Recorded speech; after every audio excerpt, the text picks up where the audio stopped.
Let this sink in your mind for a second. Big Mom could have become an admiral or even a fleet admiral. Yeah, that's kind of scary when you really think about it, because Big Mom being a Yonko is one thing, but when you realize that she could have been on the Marine side, working with the world government, that really puts everything into perspective. You're like, holy crap, they almost got their hands on Big Mom and her sheer power. That would have been insane, because from what we've seen from Big Mom's character, it would have been very easy probably for them to manipulate Big Mom. I mean, look at what type of person she was in the past and how she still is to this day. She could have easily have been manipulated to be a fleet admiral and work for the world government or whatever. We could have easily have had something like that happen. So it's just crazy when you think about it. Like, that was almost a potential possibility. But that did not happen, thankfully. Still, this chapter was very dark. Like, I gotta admit, like, I thought last chapter was very mature. Had some very interesting themes that you normally don't see in a shonen or in One Piece. This chapter carries that, and I was completely blown away by the direction Oda took the ending course of this chapter. Now, hear me out. I knew that most likely Mother Caramel was dead. It's a common theme. When we have flashbacks of a parent-type character in One Piece, usually they're just going to die. That's just how it works. That's how this series is. So I didn't expect her to be alive. However, the outcome of her death, of how she died, was probably the most shocking. Probably one of the darkest deaths, I think, of this series from what we have thus far seen. Because, think about it. Big Mom sitting there on her birthday, sitting there having a cake and all that, just eating this nice cake. And as she's eating, she's crying because she's so happy. She can't even see because she's so happy. She even states that in this chapter. She's so happy when she's crying, she can't see anything. And as she's eating, she's saying it's very delicious. Eventually, time passes, she's done eating, and she looks around. No one's there. And the way it is, and the way it's left, it's very vague. But I feel like everybody can get the concept of what happened there. There was a bunch of clothing all over the floor. We saw an image, a zoom out of Big Mom and her comparison compared to all the kids, Mother Caramel, and also the table in general. We got to see the size of it. And because of what Oda made Big Mom say in this chapter, with a certain dialogue with how she couldn't see, to how she ate a few logs and all that, and she felt like she ate a few logs, it just shows that she probably was crunching down on the kids as well, which is very dark. I mean, cannibalism. I didn't think I would see something like this in One Piece, of all series, especially a series that is a shonen, weekly shonen jump. I'm just like, whoa. And I guess the reason why Oda was able to probably get away with it and all that is probably because of how vague it was. It was left, I guess vague enough for you can kind of interpret that maybe some of them might be alive, in which that could be the case. However, it's very obvious that Mother Caramel is probably dead. She got eaten. She definitely got eaten. Even if the children are fine, or some of the children are fine, at the very least, Big Mother Caramel, she dead as fuck. Like, she's gone. And it's sad because Big Mom is unaware of this, and it proves a couple of things now. With this chapter, it proves a lot about Big Mom, and kind of why she acts like she does. I've stated many times throughout reading this arc of One Piece that Big Mom has brought upon all these problems that are happening to her on herself. She is causing these things. For instance, her family fearing her, to her family wanting to not say anything, to them running away or whatever. Just all these little things that pop up here and there, all these problems that slowly been building up are thanks to Big Mom and how she acts, and how she treats everyone around her. And thanks to this flashback, we now have clarification to why she does just that. It seems to me that Big Mom, she never did grow up. She never grew up at all. She never got the help she needed. She never had someone to ever steer her down the proper path. She always was basically alone. She had to figure out what she could possibly do for herself. She didn't really know. And the whole essence of tea parties and weddings, cakes, and all that is basically her child self. She is still a child. She's just an adult child. She is no longer, the little girl, but she's still retained that type of self. She is still that same mentality. She is still child at heart. And when you look at it, you're like, holy crap, it's kind of sad. But at the same time, though, you got to think about it like this. Big Mom has showcased throughout this arc that she has killed her family. She has killed her children. And we have seen where it didn't look like she really cared much at all. Like she didn't have any worry in her heart, or she wasn't bugged by it. And many of us are saying, holy crap, Big Mom must not really care about her children at all. And many might think that. Many of her children probably think that. But I don't think necessarily that is the case. Maybe some of it, maybe. But I don't think that's entirely the case. Judging by what we have seen from this chapter, I don't think Big Mom is very aware of when she goes into her fits. When she goes into her temper tantrums, mad fits and all that, where she's hungry or something's not going her way, I don't think she's really aware of what is going on. I don't think she knows what she is doing at that given moment. Maybe vaguely aware, but not completely. Because this chapter goes along the lines to prove that she's not aware of what she does when she harms people, when she kills people. I mean, the beginning of the chapter, when she kills Fallbeard, when she kills this old warrior that's been around for 300 plus years, and she doesn't even realize she was the one that caused it, it shows that she has another side to her.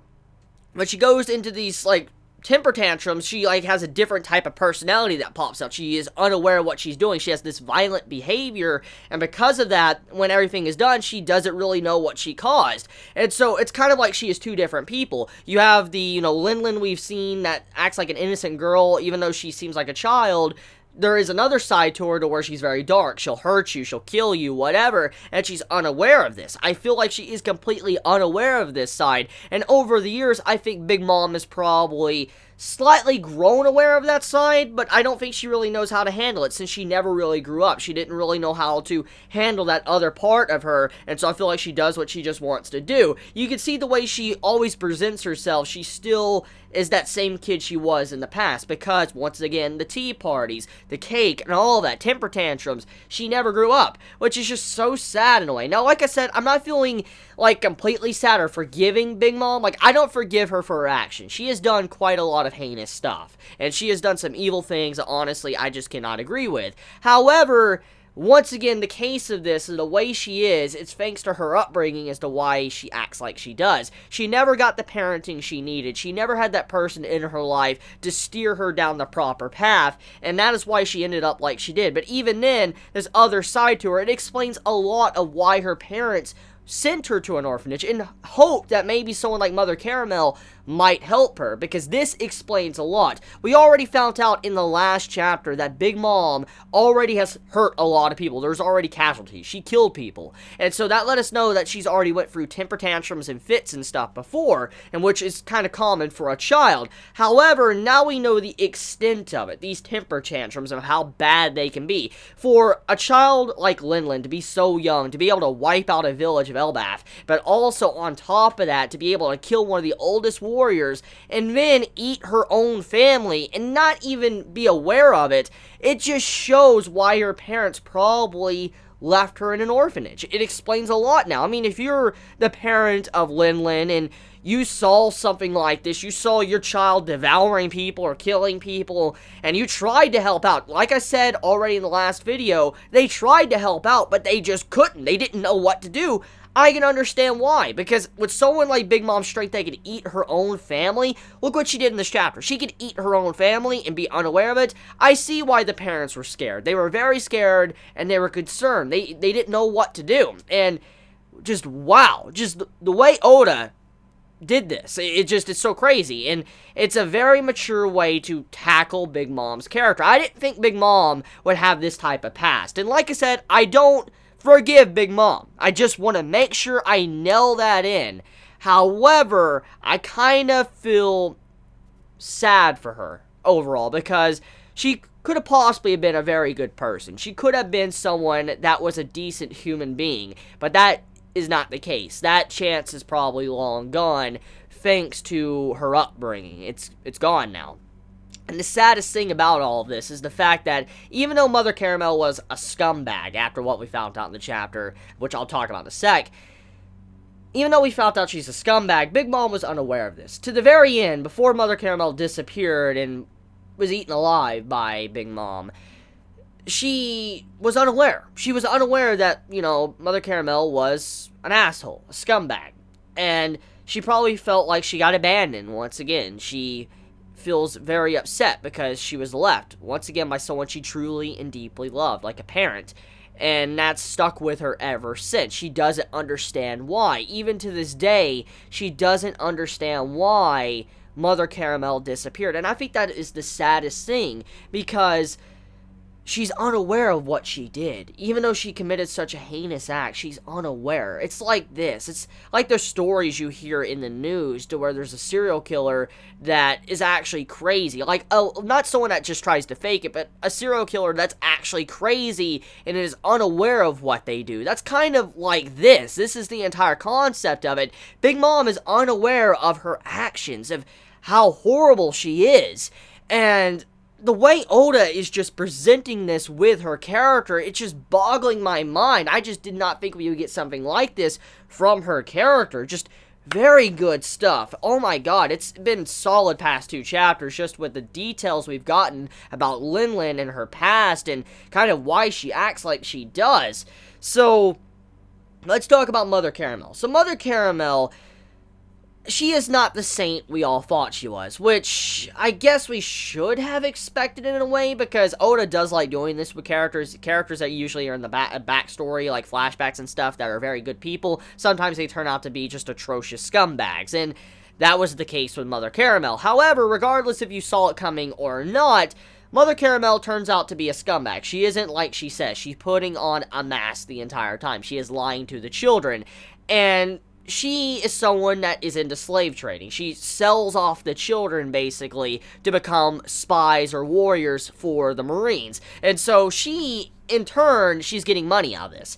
But we now understand her relationship with the world government and why she was even able to be there for the execution in general from last week's chapter. See, that didn't really make much sense to me. I mean, the world government, from everything we know from the world government and what they do and how they execute people, I just don't think someone walking in like Mother Caramel could convince the world government to not execute pirates. I just don't know. Just imagine that for Ace, okay? Just imagine if she popped up for Ace's, executions. Like, stop and all that, he's a good person or whatever. Just imagine something like that, but I don't think they would stop for Mother Caramel. I just don't. And so it didn't really add up. The details did not add up of how this was. And when you think about it, it was very obvious. It's in your face. Regardless if you didn't see it or now see it, now it's very obvious of how it was. And it just, some of the things didn't make sense, but now it does. That Mother Caramel, she set up the actual, I guess, exchange with the giants and the regular, humans. For instance, the world government. She's the one that put that on the play. It was a power play, basically. The world government was working with Mother Caramel to be able to get the giants to join the Marines before they could have better access to the land of the giants, Elbaf. So, it makes sense now why they probably let those pirates go. Is because they wanted to make it look like the world government's not that bad. They're, for justice. And with, Mother Caramel, doing something like that, they're like, let's respect her, we'll heed to her word, and then basically the world government, they get soldiers, strong soldiers, and so it was like a back and forth. It was like an equal exchange, and that's kind of her role. She has been setting up these deals to help out the world government. Also, she's been taking in children all around the world that are, orphans and stuff, have nowhere to go, that are very strong or talented, and she's building them up to be spies or soldiers in the military, which Big Mom was going to be. She was going to either be an admiral or a fleet admiral just because of her strength alone. So yeah, I mean, in a way you could say Mother Caramel had it coming for her heinous acts and what she was trying to do to the children, but we gotta remember, at the end of the day, Big Mom was unaware of this, and even if she found out about how scummy she was, I don't think that necessarily would help Big Mom at all. That, in fact, I think that would negatively impact her if she was told the truth. So, I wonder if there's any way Big Mom could be redeemed, or if this is going to fall to the case of there's no other way to handle her but put her down or so. We'll have to see where Oda wants to take her character. Oh yeah, and just to quickly clarify for any of you that may not be thinking that Big Mom really did eat Mother Caramel, remember, Mother Caramel showed a Devil Fruit ability in the latest chapter. She actually brought the fire to life, which is very similar to what Big Mom can do. And so because of that, we can assume that Big Mom gained her Devil Fruit ability after she died. And that's the only case we know of how a Devil Fruit is passed on, through death. And also the nearest fruit gains the Devil Fruit ability. And so there is a possibility that Big Mom maybe have ate a fruit that was nearby on the island while she was waiting, or when she was devouring Mother Caramel, somehow devouring someone completely can transfer the Devil Fruit. I mean, we don't know about how the Devil Fruit really work. We don't know the full capabilities of Devil Fruits, because, I mean, just recently we found out about Awakened Devil Fruit. So there's a lot of things that are very mysterious about Devil Fruit that we still need to find out, and eventually will be revealed. But for now, though, we could either A, assume that Big Mom, thanks to her eating Mother Caramel, she gained her Devil Fruit ability, or she ate a fruit nearby that basically had Mother Caramel's ability. Regardless, though, Mother Caramel is dead, because that's what the Devil Fruit ability confirms. So yeah, with that being said, I want to end this chapter review. Thank you so much for all of you that commented and liked in the comments below. I do mean it, and I really appreciate it. It helps me out a lot. Thank you so much. Please be safe. Chibi out.